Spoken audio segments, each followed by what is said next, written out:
నమస్తే అందరికీ. లలిత అష్టోత్తరం భాగంగా డే 40కి స్వాగతం అండి. విజయనామం చెప్పుకోబోతున్నామంటే అమృతాది మహాశక్తి సంవృతాకి నమో నమః. మనకి ఇదెక్కడో విన్నట్టు అనిపిస్తుంది కదా! సహస్రనామంలో కూడా మనకి కనిపిస్తూ ఉంటుంది. కానీ అక్కడికిక్కడికి కొంచెం తేడా ఉంటుందనమాట అండి.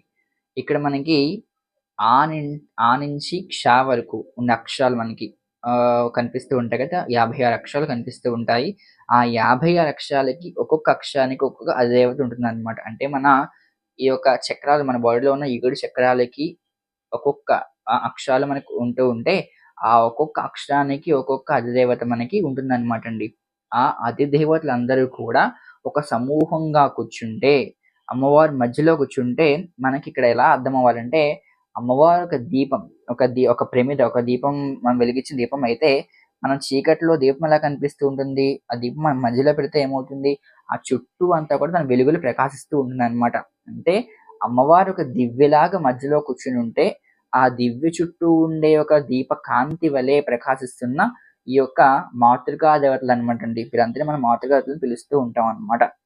సో, వాళ్ళు మనకి ఆంతిక్ష వరకు ఉంటారనమాటండి. వాళ్ళ అమ్మవారి నుంచి బయటకొచ్చి జ్యోతి స్వరూపాలు మనకి ఈ యొక్క మాతృకా దేవతలు చెప్తూ ఉంటారనమాటండి.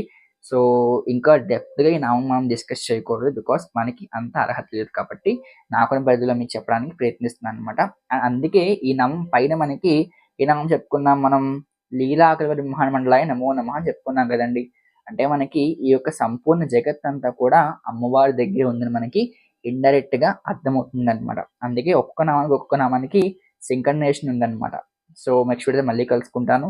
శ్రీమాత్రే నమః. జై శ్రీరామ్.